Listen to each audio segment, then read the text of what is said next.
Si recordáis, hace ya tiempo empezamos una serie sobre estudios bíblicos, es lo que llamamos la Escuela Bíblica para Adultos, en los que tratamos de recorrer una serie de temas que nos van a llevar todo este curso hasta el próximo retiro de iglesia.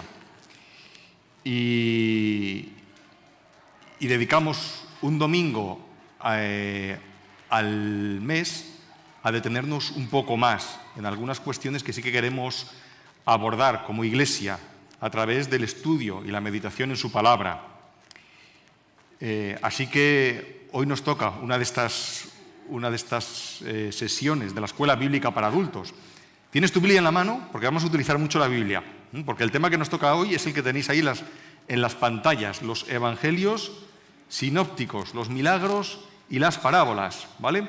Así que coge tu Biblia, que hoy vamos a estar manejando la Biblia en Mateo, Marcos y en Lucas, que son los tres evangelios sinópticos, ¿vale? Y hoy he pedido la colaboración a tres lectores, porque vamos a leer mucho, ¿no? Que son Noemí, Rebeca y David, así que ellos me van a ayudar en la clase de hoy, ¿no? Para que yo no lea todo y no sea se os haga un poquito más dinámico, chicos y chicas jóvenes que leen bien, ¿no? y que nos ayudan en ello. Vale, os voy a poner, antes de empezar con los evangelios sinópticos, vamos a hacer un resumen de las clases que hemos visto hasta ahora, ¿vale? Y el resumen sería Esto es lo que hemos visto hasta ahora en la escuela bíblica de adultos. Y dejadme que os diga, os voy a pasar un cotilleo. Este cuadro es el que también utilizamos con la clase de buscadores de la verdad, porque con los buscadores de la verdad hacemos un recorrido bastante más profundo, ¿no? Que aquí le hemos dedicado unas poquitas clases, pero con buscadores de la verdad nos metemos bastante más al fondo acerca de la revelación bíblica. Y nosotros hemos tenido varias clases del Antiguo Testamento en el que nos han enseñado que toda la revelación bíblica del Antiguo Testamento está apuntando y está poniendo el foco en una sola cosa, en un solo hecho: la venida de nuestro Señor y Salvador Jesucristo, su ministerio, su obra en la cruz, su muerte y su resurrección. Todo el Antiguo Testamento está apuntando hacia ahí, hacia la venida de nuestro Señor Jesucristo. Y esto es tremendo, porque la Biblia solamente tiene un personaje protagonista, que es Jesucristo. Ese es el resumen, ¿no? de lo que hemos venido contando hasta ahora, ¿no? Y esto es importante, porque hoy nos encontramos con que Jesús llega. Y precisamente los evangelios sinópticos nos hablan de la biografía, nos dan tres biografías de Jesús, ¿no? Dice Gálatas 4 que cuando vino el cumplimiento del tiempo, Dios envió ¿a quién? A su Hijo, nacido de mujer y nacido bajo la ley para que redimiese a los que estaban bajo la ley. Es decir, hubo un momento, hubo una ocasión en la que Dios se encarna en la persona de Jesucristo, y todo lo que habíamos visto en el Antiguo Testamento se hace vida, se hace historia, se hace visible aquí en este mundo. Precisamente la clase de hoy va de eso. La sesión que vamos a tener va de cómo estos tres evangelistas recogen esas historias y nos hablan del personaje de Cristo, nos hablan de la centralidad de lo que vino a hacer. Así que vamos a entrar un poquito ya más en faena. Y vamos a venir, como yo veo mal las pantallas, me he traído una ayuda de otra pantalla que me va a permitir seguir también. Estos tres evangelios, como digo, se llaman evangelios sinópticos. ¿Qué quiere decir sinóptico? Sinóptico literalmente significa visión conjunta, la misma visión, ¿no? Mateo, Marcos y Lucas registran tres biografías de la vida de Jesús. Tres biografías que se nos presentan en estos tres evangelios y que realmente están relatando hechos que son muy similares. Los sucesos que se relatan en los tres evangelios son muy parecidos, casi todos ellos. Ahora, nos los relatan desde tres perspectivas o desde tres facetas distintas. Yo te voy a hacer una pregunta. ¿Tú crees que me estás viendo, no? ¿Tú crees que me estás viendo ahora? Pero tú no estás viendo a Jorge de verdad. ¿Tú qué estás viendo de mí? Estás viendo una faceta, me estás viendo de frente, ¿verdad? Me estás viendo de frente y tú puedes decir algo de mí, de lo que estás viendo, pero seguramente que si te sentaras aquí detrás, estarías teniendo otra perspectiva de quién soy yo, o si te sentaras en ese lateral o en este otro, estarías teniendo perspectivas muy diferentes de quién es Jorge, de su aspecto físico. Fíjate, te digo una cosa, las tres hablan de quién, de Jorge, pero son perspectivas diferentes. Pues eso es lo que están haciendo los tres evangelistas, ¿no? Están mirando, son tres biografías de Jesús que nos presentan tres perspectivas diferentes de su ministerio y de su obra. Ahora, es curioso que los tres empiezan de la misma forma. Los tres empiezan con un anuncio, ¿vale? Y con un precursor, alguien que viene antes de Jesucristo. Voy a pedir, Noemí, que leas Mateo 3, 1 a 3, Rebeca Marcos 1, 1 a 3 y David Lucas 3, 4 al 6. ¿Puedes? Sí. Noemí.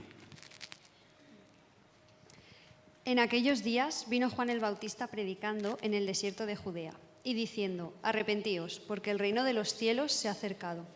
Pues este es aquel de quien habló el profeta Isaías cuando dijo: voz del que clama en el desierto, preparad el camino del Señor, enderezad sus sendas. Principio del Evangelio de Jesucristo, Hijo de Dios.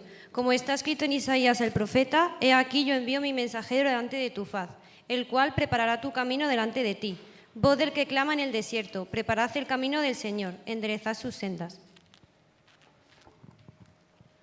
Está escrito así en el libro del profeta Isaías, que dice: voz de uno que clama en el desierto, preparad el camino del Señor, enderezad sus sendas. Todo valle será allanado y todo monte y collado será nivelado. Los caminos torcidos se enderezarán y los ásperos quedarán allanados. Todo el mundo verá la salvación de Dios. Muy bien, muchas gracias. Ahora, es curioso, ¿no? Porque estos tres anuncios están hablando de una persona, de un precursor, que es ¿quién? Juan el Bautista, ¿no? Que está diciendo que viene ¿a qué? A preparar el camino de ¿quién? Del Señor. Este anuncio es similar en los tres, ¿no? Preparad el camino del Señor. Y en realidad los tres están citando a Isaías, están citando la profecía de Isaías. Así que ahora acompáñame con tu Biblia y vamos a venir a la profecía, a lo que había profetizado Isaías muchos años antes. Isaías 40, del 2 al 5, dice así: hablad al corazón de Jerusalén, decidle a voces que su tiempo es ya cumplido, que su pecado es perdonado, que doble ha recibido de la mano de Jehová por todos sus pecados. Voz que clama en el desierto, proclamad el camino a Jehová, enderezad calzada en la soledad a nuestro Dios. ¿Qué dice Isaías? ¿Preparad el camino a quién? A Jehová. ¿Enderezad calzada a quién? A nuestro Dios. Ahora, cuando tú lees los evangelios, tú ahí no ves que utiliza el título Jehová. ¿Qué título utiliza? ¿Preparad el camino de quién? Del Señor. ¿Y a quién se refiere el Señor en los evangelios? El Señor se refiere al Señor Jesucristo, a Jesús de Nazaret. Así que los tres evangelistas comienzan diciendo: viene el Señor, viene Dios y tiene un mensaje que anunciarnos. Jesús de Nazaret es Jehová, es el Dios del Antiguo Testamento, es Yahvé del Antiguo Testamento, que ahora se ha encarnado y se ha hecho hombre. Juan el Bautista está preparando el camino. Juan el Bautista va a anunciar, ¿no? Está anunciando que viene Dios, que viene Jesús de Nazaret. Es muy curioso porque Lucas añade algo muy interesante, añade una coletilla. Fijaros que los otros no mencionan una parte de la profecía de Isaías, pero Lucas sí que lo hace. Dice que toda carne verá la salvación ¿de quién? De Dios. Y esto es interesante porque lo hace Lucas de forma intencional y no lo hacen los otros. Y lo hace Lucas así porque está diciendo toda carne verá la salvación de Dios. Él quiere hacer énfasis en algo, quiere subrayar la faceta, el aspecto universal del Evangelio, el ofrecimiento universal para el hombre. Viene Dios a esta humanidad y viene Dios a salvar la humanidad en la persona de Jesucristo. Así que ahí lo que tenemos a continuación después de estas palabras en el Evangelio de Marcos es al mismo Señor Jesucristo, Dios hecho hombre, que cumple la profecía de Isaías y que dice así en Marcos 1 al 15, el tiempo se ha cumplido y el reino de Dios se ha acercado. Arrepentíos y creed en el Evangelio. Buscadme a mí. Muy bien, esta es la presentación que nos hacen los tres evangelistas de la persona de Jesucristo. Dios con nosotros, Emmanuel, Dios con nosotros, Dios hecho carne. Y vamos a ver cómo lo presentan cada uno de los tres, porque como os decía, lo presentan desde tres perspectivas diferentes. Y ambas nos ofrecen un muy fiel retrato de la persona de Jesucristo. Mirad, Mateo nos presenta a Jesucristo como el Mesías anunciado, el rey anunciado en el Antiguo Testamento. El rey esperado, que da cumplimiento a todas las profecías mesiánicas del Antiguo Testamento. Marcos nos lo va a presentar como un siervo que ha venido a sufrir, que ha venido a entender, como ha venido a sufrir, ha venido a entender tu sufrimiento y mi sufrimiento. Y Lucas lo hace como el Hijo del Hombre y como el Salvador de este mundo. Lo hemos visto, ¿no? En una declaración de intenciones al comienzo del Evangelio de Lucas. Dice, toda carne verá la salvación de Dios.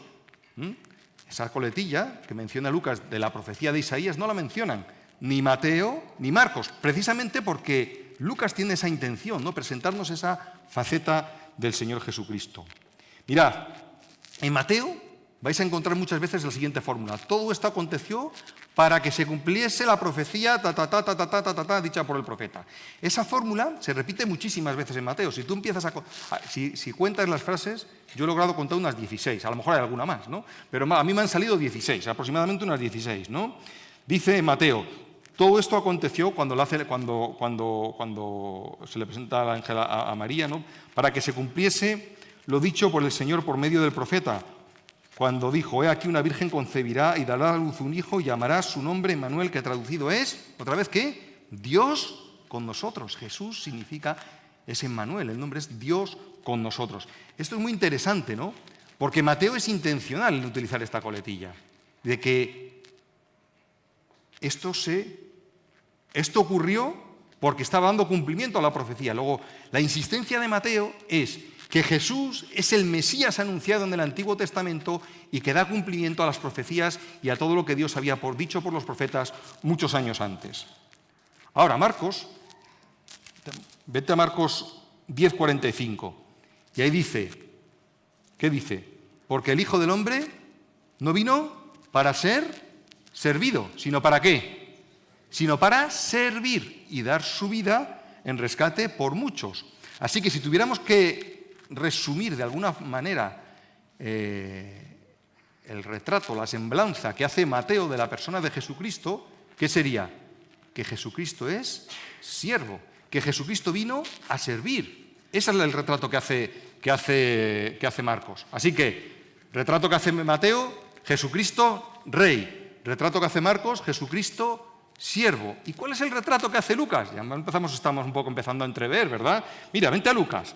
Dice, porque el Hijo del Hombre, Lucas 19:10, dice así, porque el Hijo del Hombre vino a buscar y a salvar lo que se había perdido.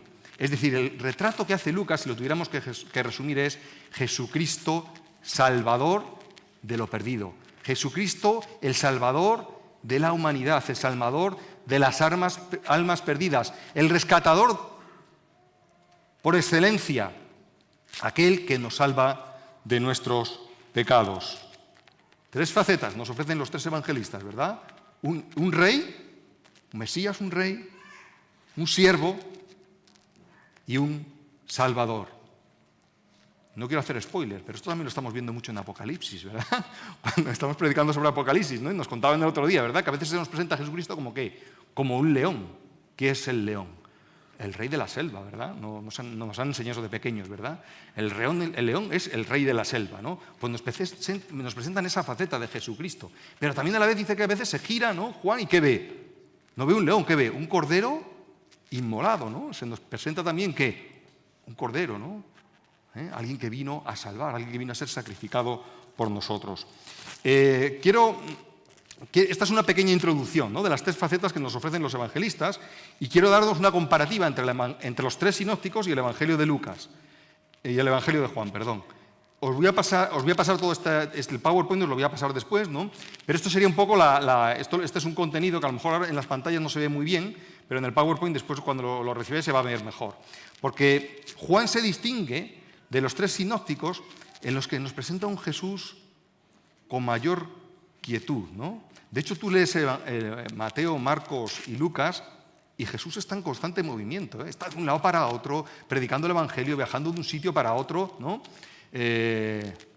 Permitidme la expresión, hoy diríamos que tendría un síntoma de como una especie de hiperactividad, ¿no? Si pudiéramos describirlo de alguna forma, ¿no? No era así, ¿no? Jesús tenía 3 años y tenía que presentarnos el mensaje y esa es la faceta que nos está presentando los 3 sinópticos, ¿no? Jesús está moviéndose, Jesús está en contacto constante con la gente, ¿no? Nos presenta a un Jesús en movimiento, mientras que el Evangelio de Juan se centra más en un Jesús que está en meditación con los suyos, en un Jesús que está en quietud.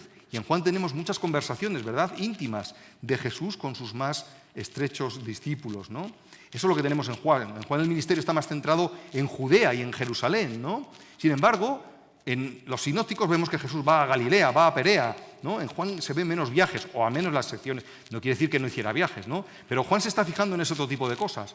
Los sinópticos se están fijando en otro aspecto, ¿no? Para presentarnos esas 3 facetas que decía de nuestro Señor Jesucristo. Ahora vamos a ver algunos versículos clave, ¿no?, de cada uno de los evangelios. Acompañadme al Evangelio de Mateo, ¿vale? Como decíamos, Mateo cita un montón en el Antiguo Testamento.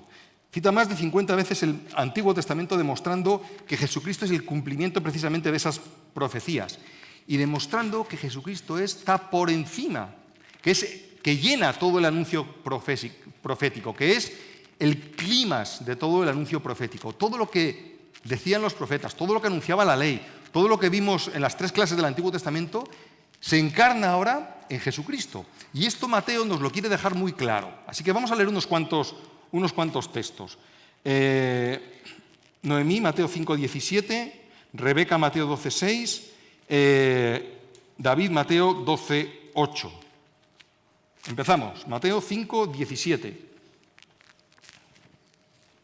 No penséis que he venido para abrogar la ley o los profetas. No he venido para abrogar, sino para cumplir.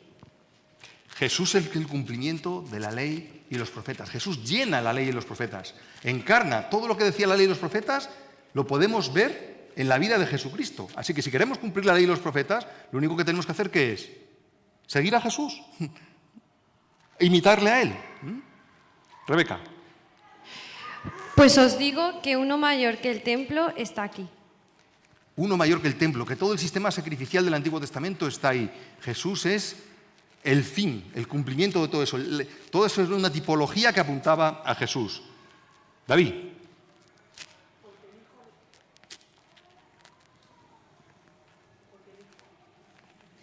Porque el Hijo del Hombre es Señor del sábado. Es mayor que el día de reposo, mayor que todo lo que había, que todo el sistema del Antiguo Testamento. Y Mateo es un evangelista que quiere poner el énfasis en eso. Ahora, Mateo además pone mucho énfasis en la enseñanza. De hecho, hay algunos que han llamado el Evangelio de Mateo el Evangelio pedagógico, porque es donde más discursos vas a ver del Señor Jesús. Tú si quieres bosquejar Mateo, lo puedes bosquejar, lo tenéis ahí en las cuadras, alrededor de esos discursos. El Sermón del Monte y la nueva vida, ¿no?, ética, que deben tener los cristianos, los hijos del rey, los hijos del reino, los súbditos del reino. Mateo 5, capítulos 5 al 7, las estipulaciones a los discípulos en cuanto a su misión, Mateo 10, parábolas del reino de los cielos, Mateo 13. Fijaros, es el único evangelista que menciona a la iglesia, Mateo 18, que da fundamentos de cómo nos debemos regir en la iglesia, Mateo 18. Y finalmente tiene una amplia sección de discursos que nos hablan de los últimos tiempos. Discursos escatológicos, Mateo 24 a 25. Así que Mateo tiene una gran cantidad de enseñanza. Se llama el Evangelio pedagógico, han llamado algunos. Y a diferencia de Mateo, que registra esos largos discursos de Jesús, ¿no?, con este fin de enseñarnos, Marcos nos presenta un relato mucho más, podríamos decir, vívido y acelerado de los acontecimientos, ¿no? En Marcos pasan muchas cosas y pasan unas detrás de otras. Por eso una de las expresiones que más se repite en Marcos es luego y a continuación. Si estoy aquí yo constantemente repitiendo a continuación, ¿qué te da la sensación? Que me voy a lanzar desde aquí, desde la tarima esta, ¿no? y me voy a poner a correr, ¿no? Pues eso es un poco la sensación que nos da Marcos, ¿no? En el que da un montón de lujo de detalles, ¿no? Y muchos acontecimientos, nos escribe, que suceden unos detrás de otros, ¿no? El retrato de Mateo, además, nos acerca a los más profundos sentimientos de Jesús, ese siervo hombre. Y nos presenta el corazón realmente de Jesús, ¿no? Así que, si tú quieres saber del corazón de Jesús, acércate al Evangelio de Mateo, ¿no? Y mira lo que él sentía. Jesús sentía como tú y como yo. Déjame que te diga algo, esto es importante. Porque si tú sufres, Jesús sufrió. Si tú pasas por tristeza y por dolor, Jesús pasó por tristeza y por dolor. Si tú pasas por angustia y soledad, Jesús pasó por angustia y soledad. Y precisamente de esto nos está hablando Mateo, que el siervo vino, Marcos, gracias Jorge, Marcos, que el siervo vino a sufrir, y a entenderte. Vamos a leer algunos textos. Noemí, Marcos 1, 40, 41, Rebeca, Marcos 3, 4, 5 y David, Marcos 8, 2.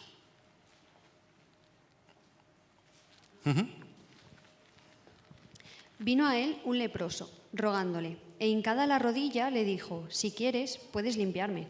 Y Jesús, teniendo misericordia de él, extendió la mano y le tocó, y le dijo, quiero, sé limpio. ¿Qué dice Jesús teniendo qué? Misericordia de él. Esto es importante, porque Jesús podía haber sanado al leproso de muchas maneras. Le podía haber dicho, teniendo misericordia de él, le dijo, sé limpio, podría haberlo hecho así. Pero dice algo, Marcos nos da un detalle que es revelador. Dice que lo tocó. Jesús tocó el leproso. Ahora esto es muy importante porque en la ley tú no podías tocar a un leproso. Un leproso era inmundo, era impuro, ¿no? Entonces tú tienes aquí, ¿no?, que la ley te separaba de Dios. Si tú estabas leproso no podías acercarte a Dios. Y tienes al mismo Dios hecho hombre, a Jesús de Nazaret, que se compadece por el leproso, se compadece por el inmundo y no solamente dice quiero, sé limpio, sino que ¿qué hace?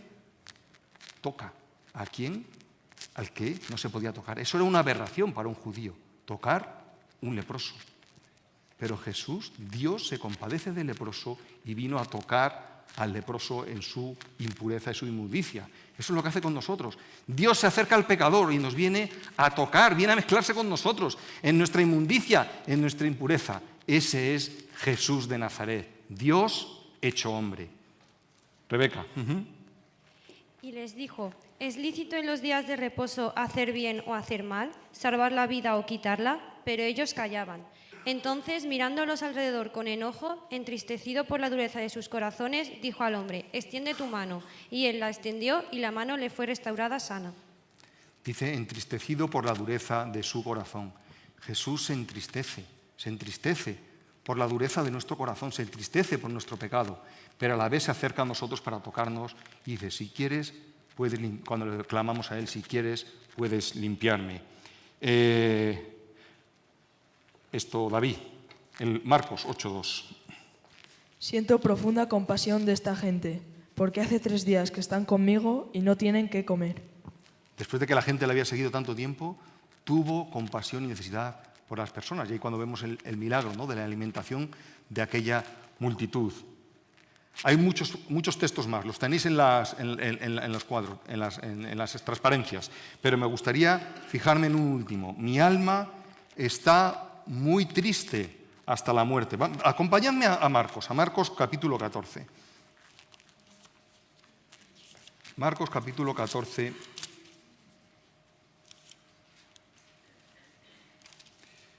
Dice así.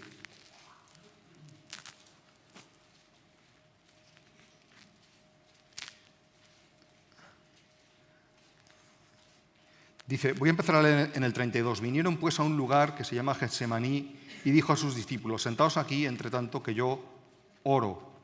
Y tomó consigo a Pedro, a Jacobo y a Juan y comenzó, ¿a qué? A entristecerse y angustiarse. Y les dijo, mi alma está muy triste hasta la muerte. ¿Sabes que si tú te entristeces, si tú pasas angustia, si tú pasas pena, si tú sufres, Jesús te entiende? ¿Jesús es el que mejor te entiende? Aquí lo dice. Y lo compartió con sus amigos, le vemos derramar su corazón delante de ellos. Mi alma está muy triste, comenzó a entristecerse y a angustiarse. ¿Estás angustiado? Ve a Jesús. Él sabe lo que es estar angustiado. ¿Estás triste? Ve a Jesús. Él sabe lo que es la tristeza. ¿Estás agobiado con ansiedad? Ve a Jesús. Él sabe lo que es el agobio y la ansiedad de la muerte que le esperaba. Decía ahí, Padre, si es posible, pase de mí esto, pase de mí. Podría ser que fuera a hacerse de otra manera. Dice, pero no se haga mi voluntad, sino la tuya. Jesús te entiende y nos entiende. Y vemos en el Evangelio de Marcos sus sentimientos. Vamos un paso más allá. Vamos a ver ahora el retrato de Lucas. Marcos nos ofrece ese siervo sufriente y que siente como tú y como yo.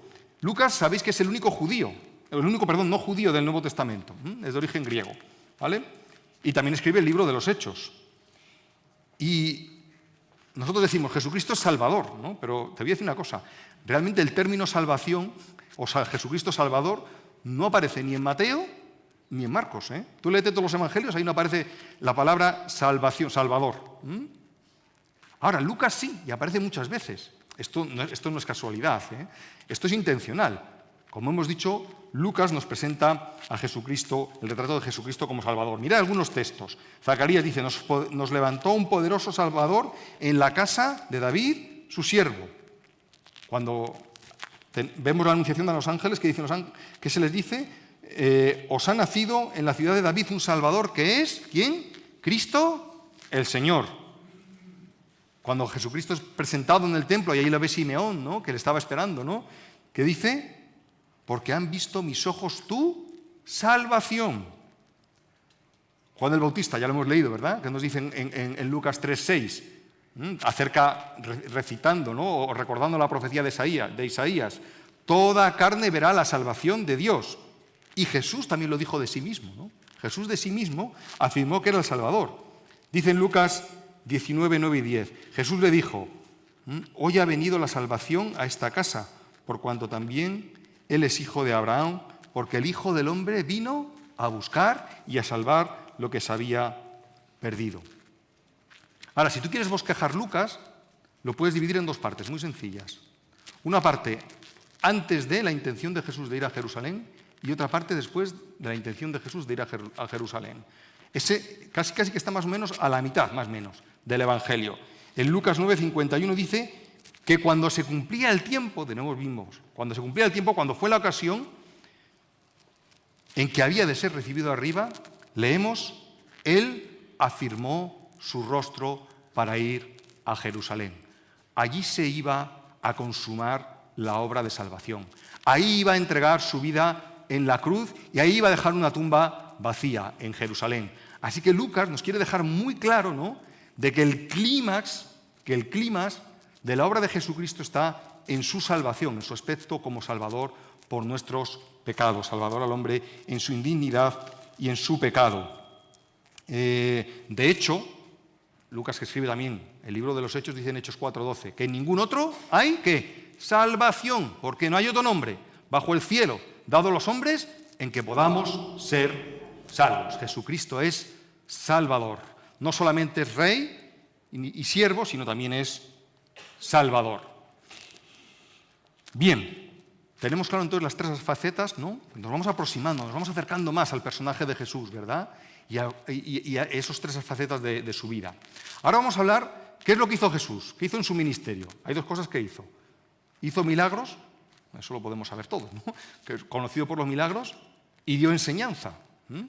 Pues una manera en la que dio enseñanza fue a través de historias, a través de parábolas, ¿vale? Y otra manera en la que dio enseñanza también, en otra forma, fue a través de los milagros. Vamos a hablar un poquito más ahora de eso. Vamos a hablar de los milagros de Jesús. Mira, voy a leer esta un poquito más rápido, porque si tú lees los sinópticos van a registrar la mayoría de los milagros que hizo Jesús están en los sinópticos. De hecho, el Evangelio de Juan registra muy poquitos milagros, Y en realidad no los llama milagros, les llama señales. Hace 7 actos milagrosos o señales que son las que se recogen en el Evangelio de Juan. Pero todo digamos, el ministerio de milagros de Jesús el cuerpo de ese ministerio está en los sinópticos, ¿vale? Y los milagros tenían un propósito. Según Mateo hemos visto, en primer lugar, dar cumplimiento a las profecías que anunciaban que el Mesías iba a llevar, ¿qué? Nuestras enfermedades. ¿Dónde está esa profecía? A ver quién se la sabe de memoria. Isaías, ¿verdad? En Isaías 53 dice que él llevaría que nuestras enfermedades. Claro, alguien que tiene que llevar mi enfermedad tiene que ser capaz de sanarme, ¿no? ¿Vale? Así que Jesús dijo, mira, yo estoy cumpliendo la profecía de Isaías en esta forma, ¿no? Y sabemos que hay un cumplimiento profético también al final de los tiempos, ¿no? Cuando, no os voy a hacer spoilers sobre Apocalipsis, ¿no? Pero tenéis que seguir leyendo Apocalipsis, en las predicaciones, e ir hasta Apocalipsis 21, y vais ahí a ver ese cumplimiento profético cuando la enfermedad, que no es ni más ni menos el síntoma, el altavoz de Dios que nos dice, sois pecadores, ¿no? Y ahí la enfermedad ya va a haber desaparecido, ¿vale? Pero Jesús ya lo hizo cuando vino, así que ese es uno de sus propósitos. Otro era demostrar que era el Hijo de Dios, ¿no? Y que el reino de los cielos había llegado. Noemí, ¿puedes leer Mateo 12, 28? Mateo 12, 28.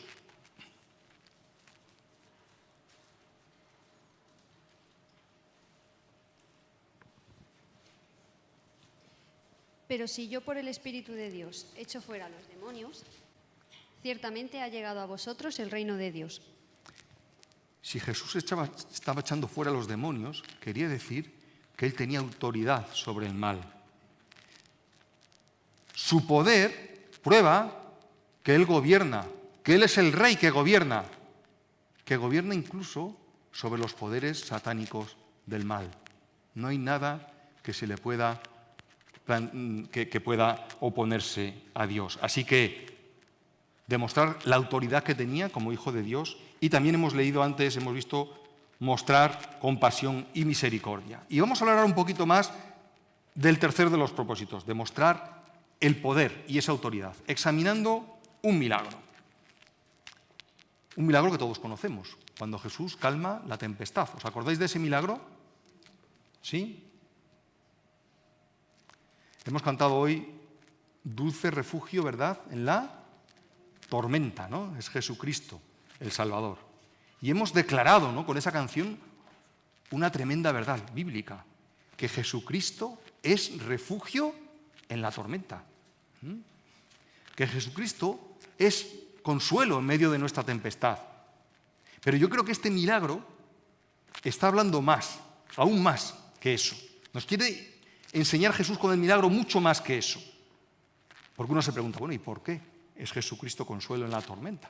¿Por qué es refugio en la tempestad, ¿no? Vamos a hacer juntos un ejercicio. Jorge nos dio una clase hace tiempo de cómo interpretar la Biblia. Ahora hay que sacar los apuntes de esa clase, ¿vale? Y nos hablaba de una cosa que se llamaba el contexto. Nosotros entonces vamos a examinar 4 aspectos del contexto de este milagro. Recuerda una cosa, ¿vale? Si tú coges un texto de la Biblia y lo sacas de contexto, hay un alto riesgo de que lo utilices como pretexto, ¿no?, para enseñar lo que tú quieres enseñar. Pero no ese es el propósito. No podemos sacar los textos bíblicos de contexto. Así que vamos a tratar de ver este milagro en su contexto. Vamos a venir a Mateo, que es donde está recogido el milagro. Mateo 8, del 23 al 27. Y lo vamos a leer. Rebeca, ¿nos quieres leer Mateo 8, del 23 al 27?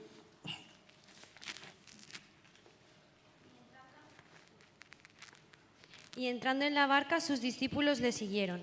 Y he aquí que se levantó en el mar una tempestad, tan grande que las olas cubrían la barca, pero él dormía. Y vinieron sus discípulos y le despertaron, diciendo, Señor, sálvanos, que pereceremos. Y él les dijo, ¿por qué teméis, hombres de poca fe?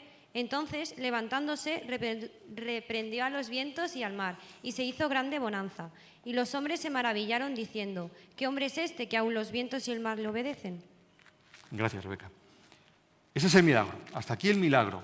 Está en el capítulo 8 de Mateo. Ahora, coge tu Biblia. Mira tu Biblia.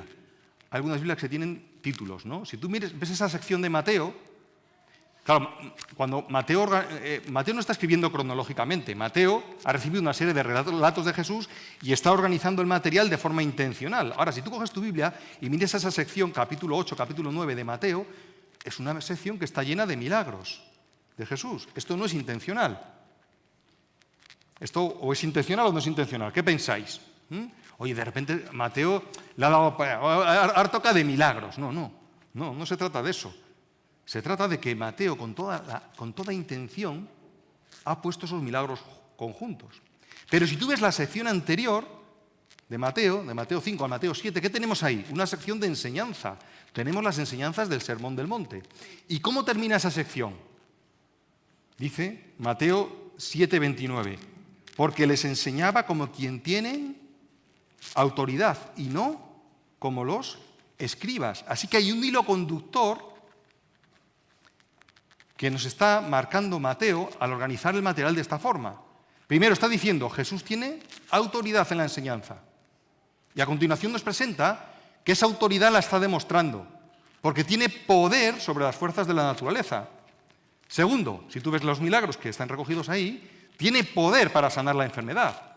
Y ahí está sanando a la suegra de Pedro, está sanando, ¿no?, a siervo de un centurión, está sanando leprosos.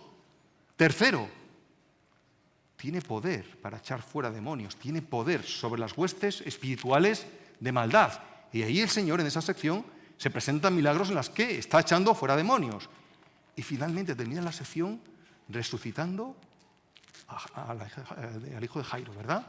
Del responsable de la sinagoga. Tiene poder también sobre la muerte. Luego Jesucristo tiene autoridad en su enseñanza y en lo que hace. ¿Por qué? No os lo adelanto. Vamos a seguir. Tenemos el contexto inmediato, que es la sección de milagros, el contexto en el Evangelio de Mateo. Mira lo que hace ahora. Vamos a venir a Mateo 10:1. Dice así: entonces, llamando a sus 12 discípulos, le dio autoridad sobre espíritus inmundos para que los echasen fuera y para sanar, ¿qué? Toda enfermedad y dolencia. ¿Quién puede dar autoridad sino solo aquel que es la fuente de toda autoridad? Lo que está haciendo ahí Jesús está delegando su autoridad, ¿en quién? En sus discípulos. Los discípulos no sanaban enfermedades de motu propio, lo echaban porque Jesús les había dado la autoridad para hacerlo. ¿Y cómo termina el Evangelio de Mateo? Toda potestad, ¿verdad? Está diciendo ahí Jesús a sus discípulos. Toda potestad me es dada en el cielo y en la tierra. Por tanto, ¿qué? Id. Oyendo, ¿no? Yendo, haced discípulos a todas las naciones. Cuando nosotros vamos y presentamos a Jesús, no lo estamos presentando en nuestras fuerzas, en nuestras ideas, sino en la autoridad que Él nos ha dado para hablar de Él, para hablar de su nombre, para hablar del Dios encarnado. Y esto es muy importante, ¿no? Luego, el hilo conductor de este milagro es más que Jesús es refugio en la tormenta, que sí que es una gran verdad, pero Él es refugio en la tormenta porque tiene autoridad. Luego hemos visto el milagro en el contexto de la sección, en el contexto de Mateo, y ahora vamos a ver en el contexto de todos los sinópticos. Claro, para verlo en el contexto de todos los sinópticos tendríamos que leer el milagro, leer el relato en todos los sinópticos, en Lucas y en Marcos. Si tú lo lees, hay una cosa muy interesante que tienen en común los tres. Tú lo vas a leer, vas a encontrar diferencias entre un relato y otro. Vas a encontrar distintos enfoques. Pero hay una cosa que tienen en común. Acompáñame, vamos a leerlo. Vamos a leerlo, a ver lo que tienen en común. Mira, Mateo 8:27 dice así: los hombres se maravillaban diciendo, ¿quién es este que aun los vientos y el mar le obedecen? ¿Quién es este? ¿Quién es este hombre?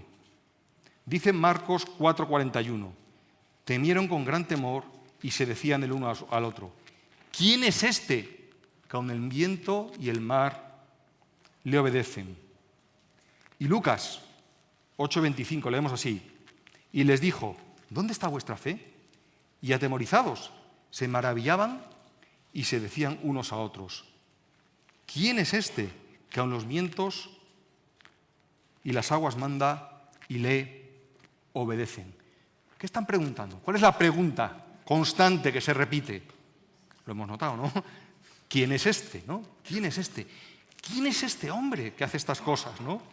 Es una de las intenciones que tenía Jesús con los milagros, despertar preguntas como esta. Luego Jesús estaba llamando a aquellos que estaban cerca de él a que pensaran en quién, en su autoridad, en quién era él. Ahora, ¿quién es Jesús? Dime, ¿quién es Jesús? Vamos a ver el milagro en el contexto de toda la Biblia ahora. ¿Qué está diciendo el Antiguo Testamento acerca de este milagro? El Antiguo Testamento tiene muchas cosas que decirnos acerca de este milagro y se podría hacer un estudio solamente de esto, ¿vale? Quedaros tranquilos, no lo vamos a hacer, ¿vale? Pero tiene muchas cosas que decirnos acerca de este milagro. Mirad, aquí Jesús está encarnando de una forma vívida, bien visible, la autoridad y todos los hechos milagrosos que eran propiedad, ¿no?, o que se atribuían a Jehová, a Dios, en el Antiguo Testamento, a Yahvé en el Antiguo Testamento. Mirad, el mar para un judío, de hecho para la cultura semítica es terrible, digamos, de alguna manera simboliza, ¿no?, los poderes, ¿no?, que no podemos controlar, ¿no? Y Jehová, Dios, se nos presenta en el Antiguo Testamento como el que tiene autoridad sobre el mar, sobre la tempestad, sobre las aguas. El libro de los Salmos está lleno de estas afirmaciones. También el libro de Job tiene algunas. Vamos a repasar algunas de ellas, pero os he puesto ahí unas poquitas, pero hay infinidad de ellas en todo el Antiguo Testamento. Mira lo que dice Job, Job 26:12, cuando piensa en las obras del Señor.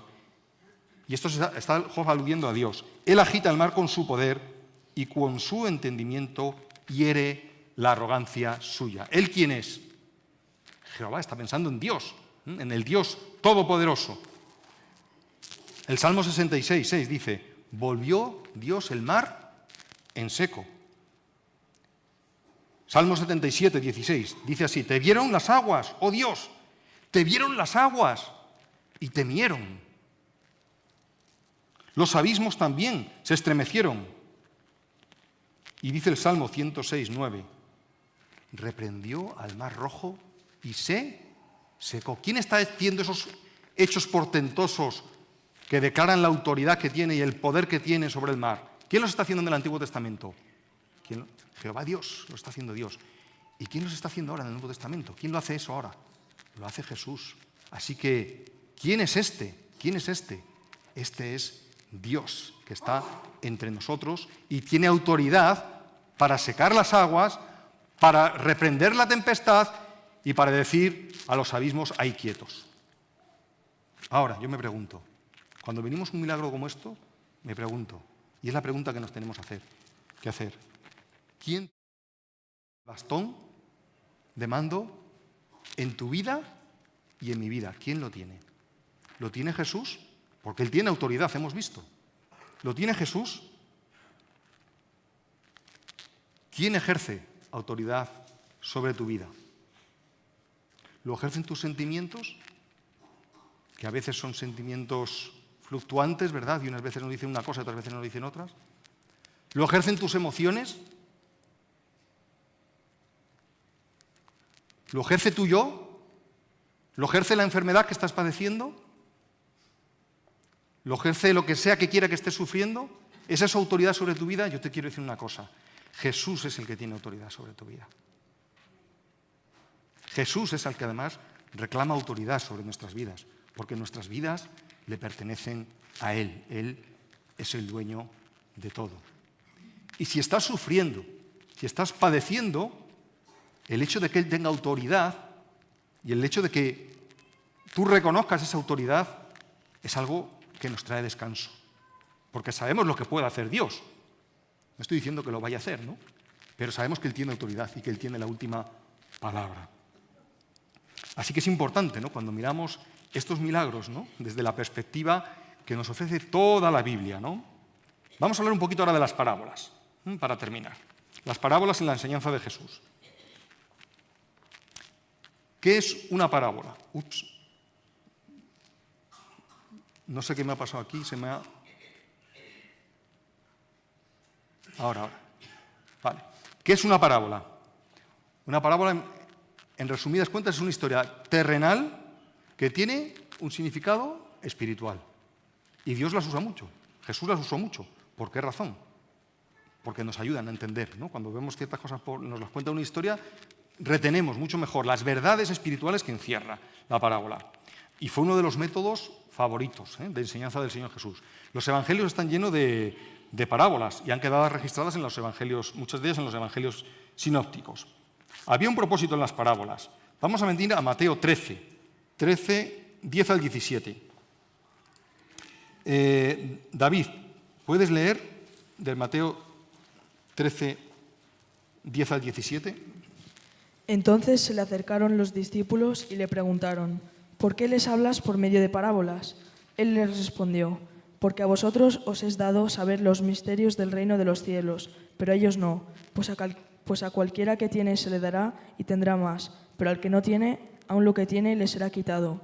Por eso les hablo por medio de parábolas, porque viendo no ven y oyendo no oyen ni entienden, de manera que se cumple en ellos la profecía de Isaías, que dijo: de oído oiréis y no entenderéis, y viendo veréis y no percibiréis, porque el corazón de este pueblo se ha entorpecido, y con los oídos oyen pesadamente, y han cerrado sus ojos, para que no vean con los ojos, ni oigan con los oídos, ni con el corazón entiendan y se conviertan, y yo los sane. Pero dichosos vuestros ojos, porque ven, y vuestros oídos, porque oyen. Os aseguro que muchos profetas y justos desearon ver lo que veis, y no lo vieron, y oír lo que oís, y no lo oyeron. Así que, aquí está preguntando, oye, ¿por qué hablas por parábolas? Y está diciendo Jesús, ¿cuál es el propósito de hablar por parábolas? Y es que las parábolas tenían un fin muy concreto. Y aquí está citando de nuevo Jesús una profecía de Isaías, ¿vale? Y el contexto de Isaías era un contexto de juicio. Había un contexto en el que Dios estaba diciendo que aquel pueblo les iba a hablar, y no iban a escuchar. Y se iba a acercar constantemente a ellos, a ofrecerles oportunidades de arrepentimiento y no iban a escuchar. Y está diciendo Jesús, mira, aquí me está pasando un poco lo mismo, ¿no? Y lo que está diciendo básicamente es que encontramos un contraste entre aquellos que no escuchan, ni tienen el corazón abierto, ni sensible a las enseñanzas de Jesús, y otros en el que esa enseñanza despierta cada vez un mayor interés por las verdades del Evangelio. Por eso Jesús estaba hablando por parábolas. Las parábolas estaban de alguna forma, permitidme la expresión, señalando a unos y a otros, ¿no? Discriminando unos de los otros. También son el cumplimiento, ¿no? Como hemos leído en los últimos 2 versículos, de las bendiciones espirituales derramadas sobre aquellos que abren sus ojos y oídos a la verdad anunciada por Dios. Y mi pregunta es, ¿cómo reaccionas tú cuando recibes la enseñanza del Maestro? ¿Te entra por un oído la palabra y te sale por otro? ¿Cómo reaccionamos ante las enseñanzas de Jesús? ¿Cómo reaccionamos ante las parábolas del Maestro? ¿Está nuestro corazón endurecido o está nuestro corazón sensible y tierno para escuchar las parábolas? Pues si tu corazón está sensible y tierno, déjame que te cuente una parábola. Una de las parábolas seguramente más conocidas, que es la del hijo pródigo. Vamos a pasar esta y vamos a ver la parábola del hijo pródigo. Todos conocemos, ¿verdad?, la parábola del hijo pródigo, ¿no? ¿Verdad? Seguramente que si os dejo un minuto la podría resumir en vuestra cabeza. ¿Qué es lo que está pasando en la parábola? Ahora, para interpretar esta parábola es muy importante entender por qué el Señor Jesús contó esta parábola. Y leemos así en Lucas 15, 1, 2. Se acercaban a Jesús los publicanos y los pecadores para oírles, y los escribas murmuraban diciendo: Este a pecadores recibe y con ellos come. Los fariseos y los escribas están acusando a Jesús de comer ¿con quién? Y de pasar tiempo con pecadores. ¡Qué vergüenza! Esto que hace un maestro. Este no puede ser un verdadero maestro, un verdadero rabí, porque qué vergüenza juntarse con esta gente. Déjame que te diga algo, es que la cultura de la vergüenza está muy metida en nuestro ADN, y en un contexto semítico mucho más. Hay cosas que nos avergüenzan, ¿verdad? Ojalá nos avergonzara mucho nuestro pecado, ¿no? Pero hay otras cosas que nos avergüenzan bastante más que nuestro pecado. En esa cultura es en la que está escrito y en ese contexto es el que está escrito la parábola. Y entonces Jesús dice, mira, te voy a contar algo, os voy a contar algo. Y esta es una de las parábolas que cuenta. Pero Jesús cuenta 2 parábolas más. ¿Cuáles cuenta? Mirad vuestras Biblias. ¿Cuáles cuenta antes de esa parábola? Antes de la parábola del hijo pródigo. ¿De qué está hablando Jesús? ¿De qué? ¿De una oveja perdida? ¿Y de qué? De una moneda perdida, ¿verdad? Luego, fijaros, está hablando de algo que se pierde. Una oveja perdida, una moneda perdida y un hijo perdido. Luego, lo que Jesús quiere decirnos es, mirad, y es el propósito de Lucas, yo he venido a salvar lo que se había perdido. Ahora, hay algo que tienen en común las 3 parábolas, y es que tienen un final gozoso. Vamos a leer el final, solamente. Así os digo, en las 3 se repite la misma fórmula, que hay gozo delante de los ángeles de Dios por un pecador que se arrepienten. Luego, Jesús, Dios mismo, se goza en que los pecadores vengan a su fiesta, se arrepientan y vengan a su casa. Jesús está buscando aquello que se pierde y lo está buscando para gozarse en el cielo, para que en el cielo haya gozo por los perdidos. Este es un mensaje para ti y para mí. Hay gozo en el cielo por un pecador que se arrepiente. Ahora, aquí el gozo se acaba ¿cuándo? Cuando llega ¿qué? En la parábola del hijo perdido, llega ahí, ¿quién llega ahí? El hijo mayor. Este es el que viene a fastidiar todas las fiestas, ¿no? Ahí hay una fiesta y llega el hijo mayor y dice, mira, papá, te voy a fastidiar la fiesta. ¿Y qué dice el hijo mayor? Vamos a leer esa parte de lo que dice el hijo mayor. Lucas 15. Ahora tú piensas, ¿por quién había la ocasión de la parábola? Jesús había contado esta parábola de aquellos que estaban diciendo, qué vergüenza, ¿no?, que te juntes con pecadores, ¿no? Y llega el hijo mayor y de alguna manera le está reprochando al padre lo mismo. Acompáñame a Lucas 15. El padre le dijo, tu hermano ha venido y tu padre ha hecho matar el becerro gordo por haberle recibido bueno y sano. Entonces se enojó y no quería entrar. Salió por tanto su padre y le rogaba que entrase, mas él respondió, Padre, he aquí tantos años te sirvo, no habiéndote desobedecido jamás, y nunca me has dado un cabrito para gozarme con mis amigos, pero cuando vino tu hijo, que ha consumido tus bienes con rameras, le has hecho matar para él el becerro gordo. ¿Qué le está diciendo el hijo mayor al padre? ¿Qué le está diciendo? Este es la vergüenza de la familia. Este ha deshonrado la honra de nuestra familia. Y tú encima lo estás recogiendo. Tú encima le estás haciendo una fiesta, siendo la vergüenza de la familia. ¿Pero qué es lo que hizo el padre? Primero, aquel pordiosero que vino. Padre, he pecado contra el cielo y contra ti. Mató el mejor de los becerros, le puso un anillo. El anillo era símbolo de dignidad. Le dio la dignidad que no tenía. Hizo una fiesta por él. Hizo algo que es tremendo. Y es que dijo, yo cargo con su vergüenza. Su vergüenza es mía. Es vergonzoso lo que ha hecho tu hermano, pero está perdonado. Su vergüenza está a mi cuenta. Y eso es lo que le estaba diciendo Jesús a los fariseos, realmente. Yo pago por la vergüenza del pecador. Yo pago por las cosas. Yo soy la paga de ese pecado. Así que podemos acercarnos a este Jesús con tranquilidad, a este Jesús que nos muestran los evangelios, con la certeza de que Él no nos abandona, con la certeza de que Él te recibe, con la certeza de que Él es Dios, que tiene autoridad sobre tu vida, sobre nuestras vidas, con la certeza de que cuando venimos a Él en arrepentimiento, Él nos dignifica, nos da una nueva identidad en Él, cambia nuestras vidas, paga por nuestra vergüenza. Y las palabras que Él dijera cuando inició su ministerio siguen siendo hoy igualmente válidas. El tiempo se ha cumplido y el reino de los cielos se ha acercado. Arrepentíos y creed en el Evangelio. Que el Señor os bendiga.